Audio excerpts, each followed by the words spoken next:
keynote speaker, J.B. Graydon, is going to be with us on stage next. J.B. and Beyond the Field Coaching.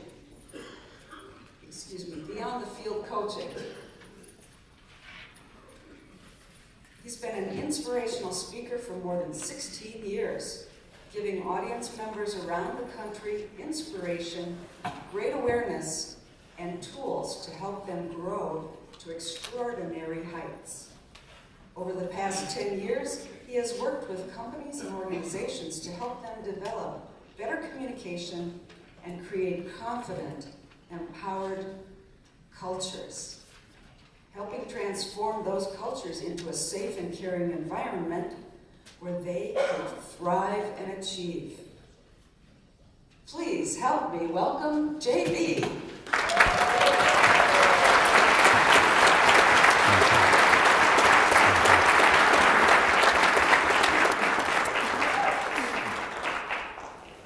Good morning. Good morning. Is that all I get? Good morning. Good morning. Toastmasters, leaders, future champion leaders. What an honor. Let me tell you a little bit about me. I was raised by a single mom.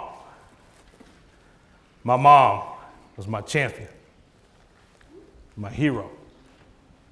Now I want you to know that I lost my champion and hero almost 5 years ago. But I refer to my mom as God's angel on earth. That's actually written on her tombstone, because that's exactly what she was. She taught me how important people are and how important it is to treat people with kindness, respect, and compassion. I can remember this particular time we were sitting at the dinner table. I can still see the look on her face now as she said these words. She said, treat people the way you want to be treated. Now, how many of you heard that before? All of us, right? Since the time we were about this big, maybe. But I want you to know those words had power in my life. They helped shape my life. You see, there were times in my life I didn't treat people quite the way I should have. I know that may come as a shock to some of you, but it's true. But those words were like a neon sign flashing. Treat people the way you want to be treated. Treat people the way you want to be treated. And they convicted me. Convicted me to the point where I had to go back and I had to make it right. My mom, God's angel on earth, is one of the reasons why I have such a passion for working with people. And as I said, I grew up with a single mom. So I grew up without a father in my life. I grew up not knowing what a father-son relationship looked like.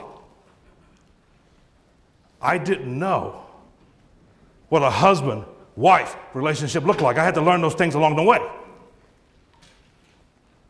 And there's some pivotal moments in my life that have led me to where I am today. How many of you have had pivotal moments in your life before?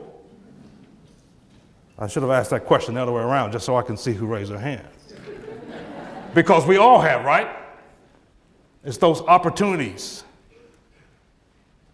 where change happens. And I want to share a few of them with you. One of them was when one of my oldest sisters graduated from college. She was one of the first of us to graduate from college, and we were so proud of her. We were so proud of her, we decided we wanted to throw her a party.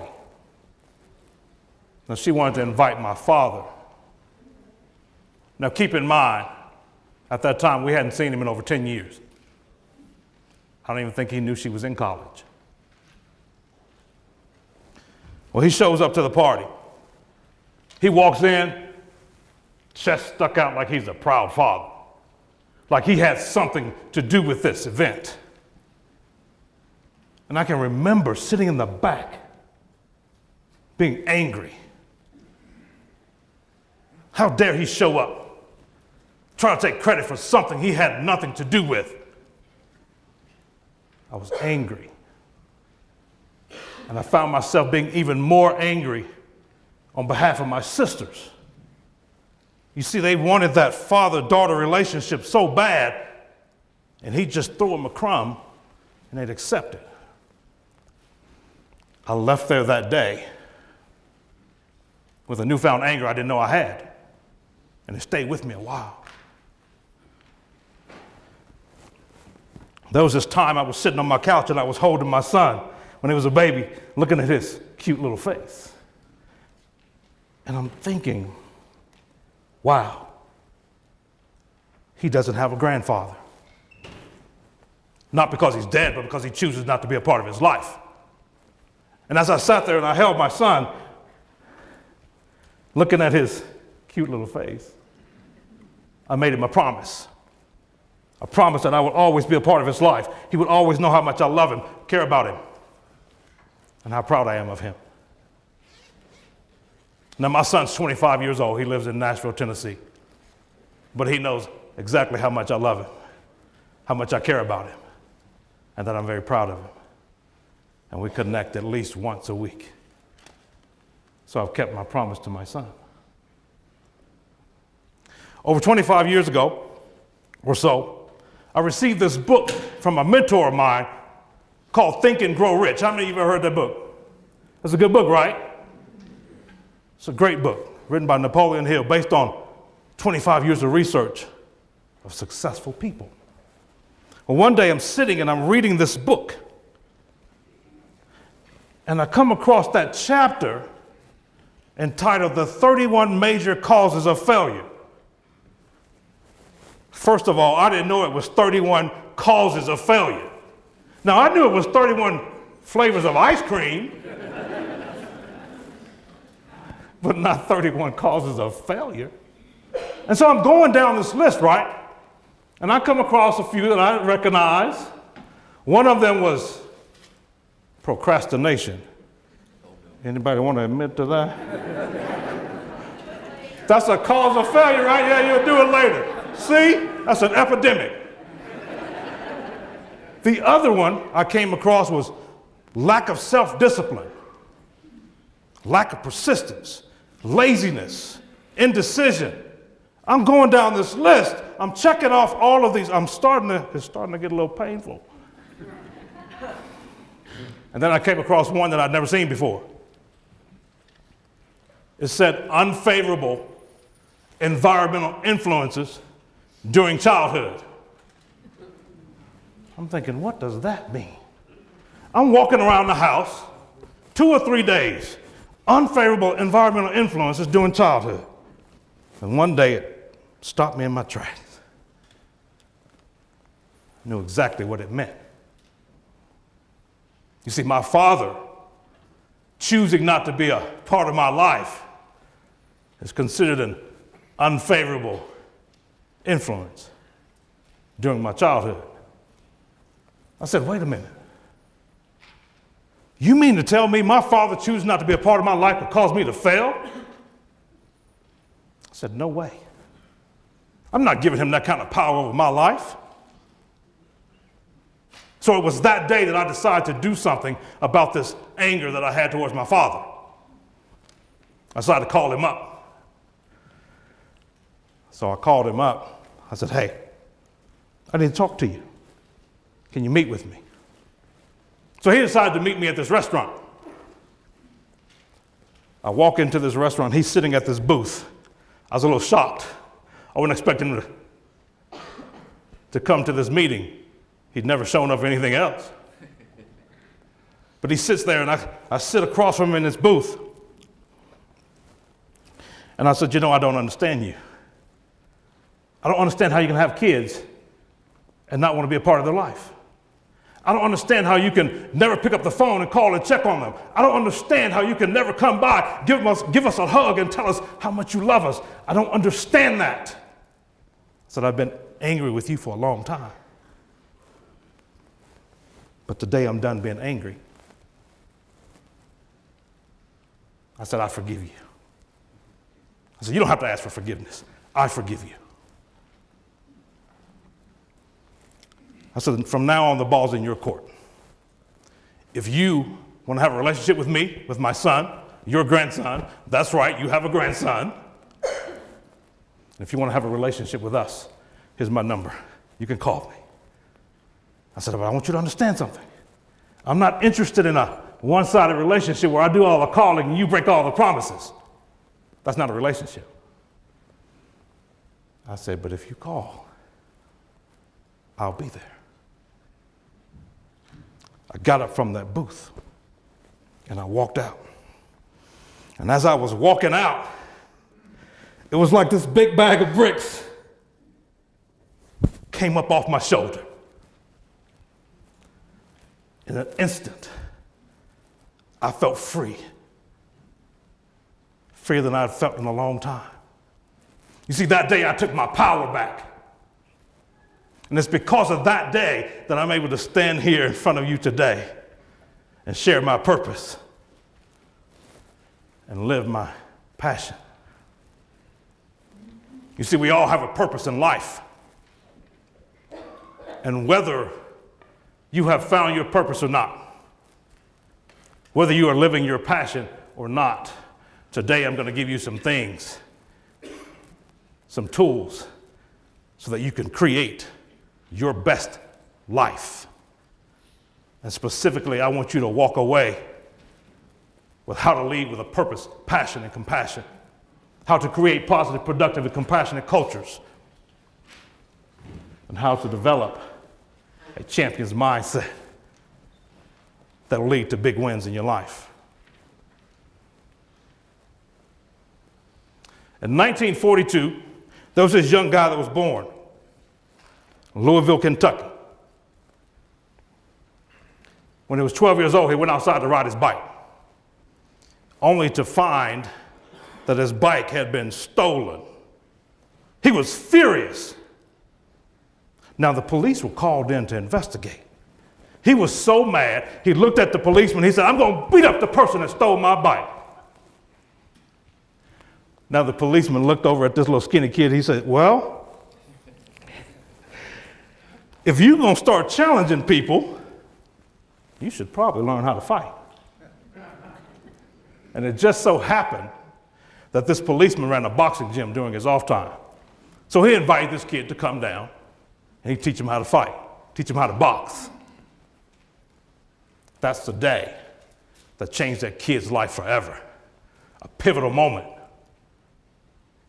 Because not only did he learn how to fight, how to box, he got really good at it. He got so good, he became a Golden Gloves champion. He became the Olympic gold medal champion. He became the heavyweight champion of the world. And as he went through his process of becoming a champion, Muhammad Ali found his passion and his purpose in life. One of the best definitions of purpose I've ever heard, I got when I heard this guy speak about 2 months ago, named Jesse Isler. He said, purpose is what you're good at, what you like to do, and what's good for the world. And my friend Shanda, she followed it up with, the passion comes when you get really good at something. Let me ask you a question. And you can write this down if you want. What are you good at? What do you like to do? What do you love to do? Is it good for the world? And how is it good for the world?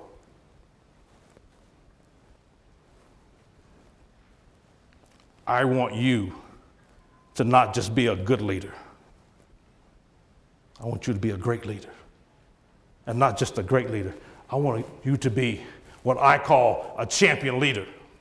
So today I'm going to give you 6 principles, 6 mindset principles of a champion leader. Now, there's actually 12 of these, and I teach these in my workshop, and we do a deep dive into all 12. Now, obviously, we don't have time today to do a deep dive, and obviously, I don't have time to give you all 12.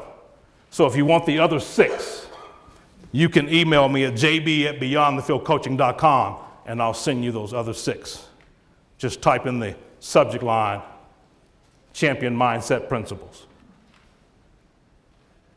Let's buckle up. Let's get it going. Champion leaders dream big to create big wins.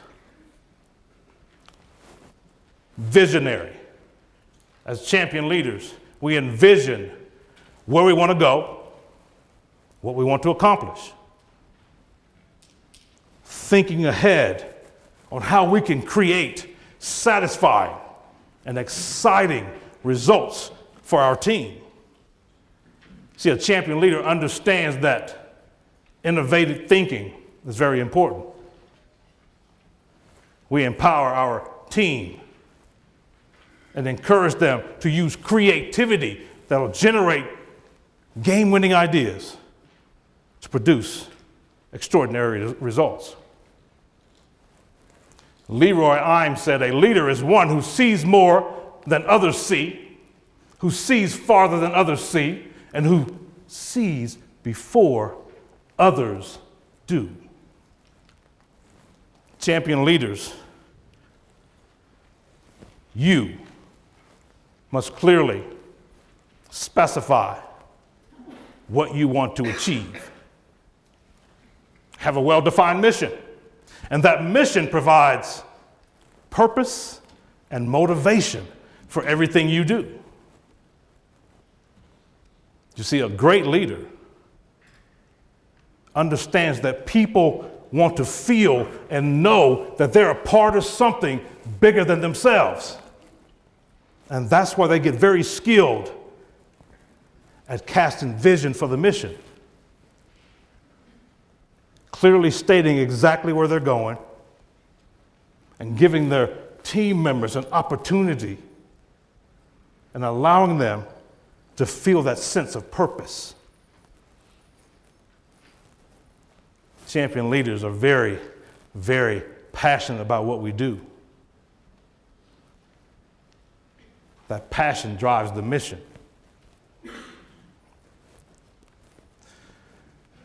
Here's the key. Some of you see passion, especially you men, you think, I don't want to deal with all that emotion. Let me tell you something. A champion leader learns to embrace the emotions brought about by those passions. Okay? And they use those emotions to help drive them to the mission. The Reverend Theodore said the very essence of leadership is that you have to have a vision. There's got to be a vision you articulate clearly and forcefully on every occasion. You can't blow an uncertain trumpet. As a champion leader, to be a great leader, you must become a great communicator. And realize that communication is the true framework for leadership. It's the fundamental element that leaders use to reach their goals. And one of the things about being a great leader is learning to become a great communicator so you can inspire your people and create a connection with your people, a connection that's emotional, personal, and real. Kim Russin, she said, if people aren't aware of your expectations and they fall short, it's really your fault for not expressing it to them. You see, a champion leader understands that unspoken expectations lead to destruction, to failure, to sabotage.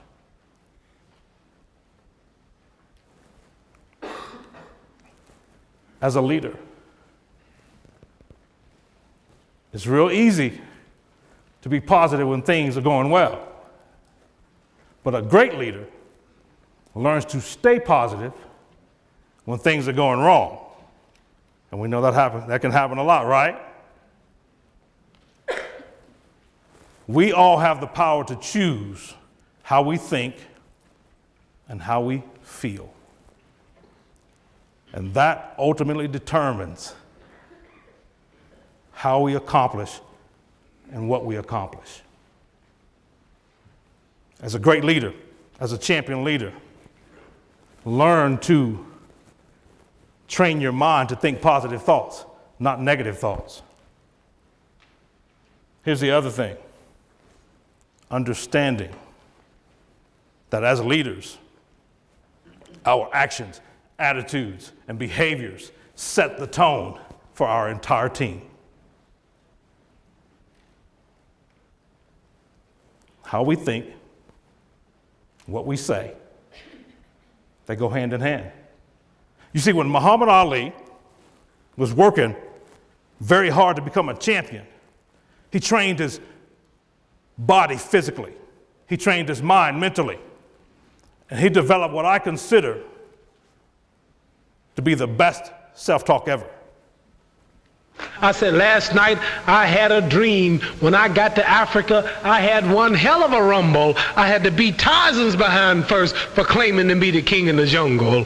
For this fight, I've wrestled with alligators. I've tussled with a whale. I done handcuffed lightning and put thunder in jail. You know I'm bad. I have murdered a rock. I injured a stone, and I hospitalized a brick. I'm so bad I make medicine sick. I'm so fast, man, I can run through a hurricane and don't get wet. When George Foreman meets me, he'll pay his debt. I can drown a drink of water and kill a dead tree. Wait till you see Muhammad Ali.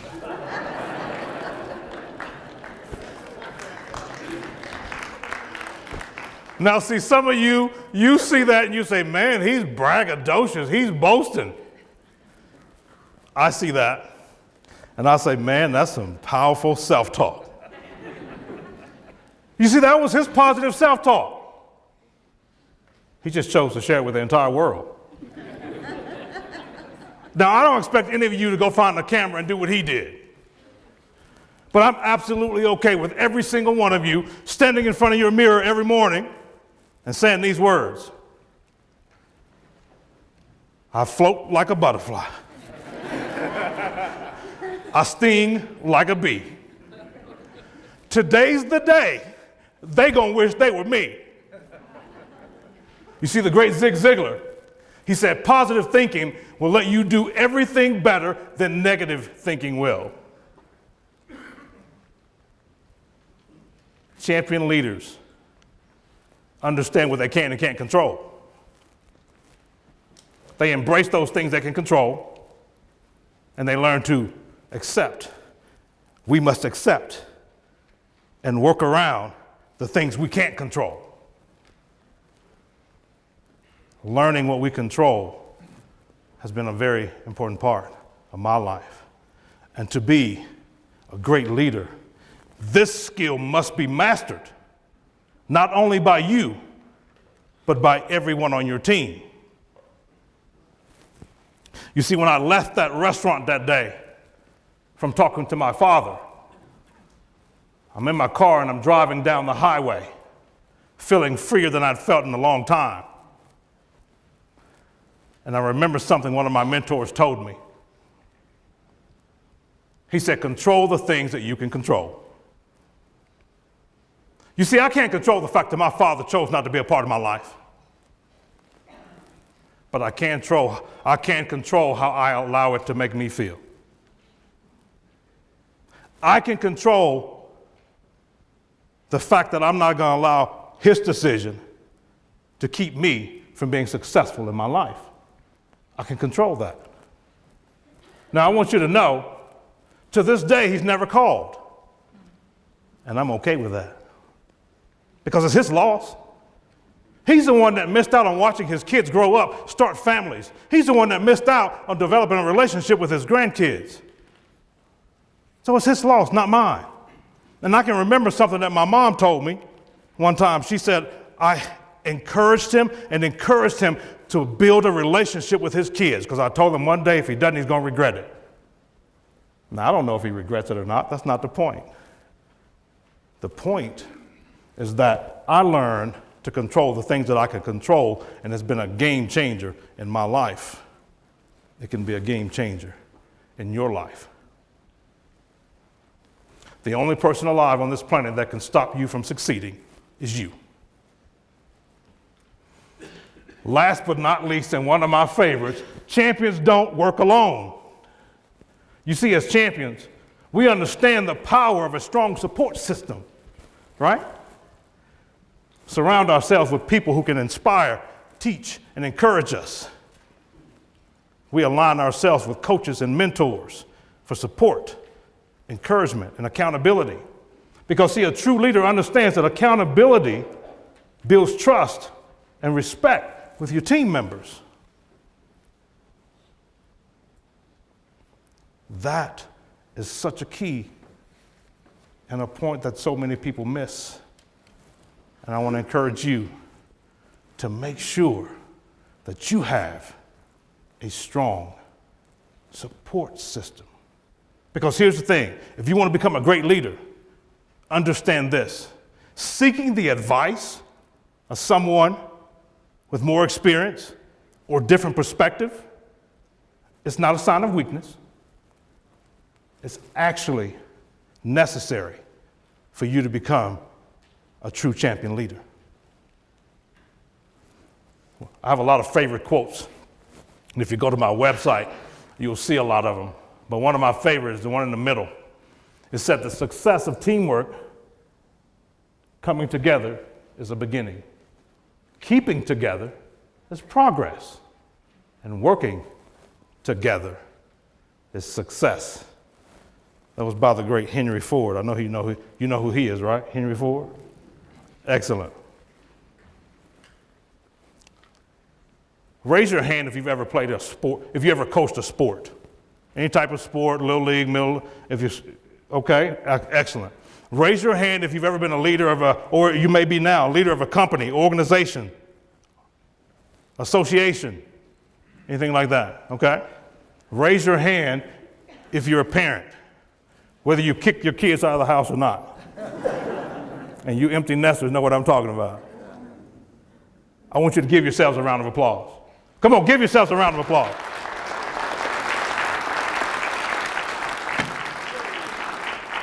You see, leading people is very difficult. It's not an easy job. It requires a lot of patience. It requires a lot of support. And I want you to know that I'm here to support you. I'm here to offer you everything that I have to make sure that you are the champion leader that you want to become. So I want to encourage you and invite you to come by my table. Let's connect. Let's talk about how I can support you, whether it be through coaching, mastermind, workshop, or just sitting down having a great meal because I love to eat. Anybody else in here love to eat? You can admit it, it's a good thing, right? Let me leave you with this. There was this time, this criminal got caught committing a crime. Go figure. That's what criminals do. They commit crimes. That's their job. Well, they took him to the king to be punished. King gave him two choices for punishment. He said, you can take this rope and be hanged, or you can choose what's behind this big steel door. So that criminal, he chose the rope. He looks over at the king and he said, by the way, just out of curiosity, what's behind that door? The king starts laughing. He said, you know what? I give every single person that same choice, and they almost always choose the rope. So this criminal, he's like, well, tell me, what's behind the door? It's not like I'm going to be around to tell anybody. So the king looks at him, and he says, freedom.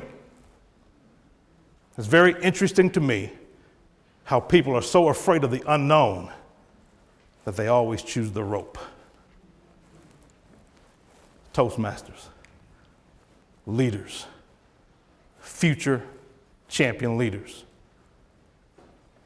Don't let fear of the unknown keep you from living your purpose and your passion. Don't let fear of judgment and fear of failure keep you from being the champion leader you're meant to be. You guys are rock stars. Thank you for your time.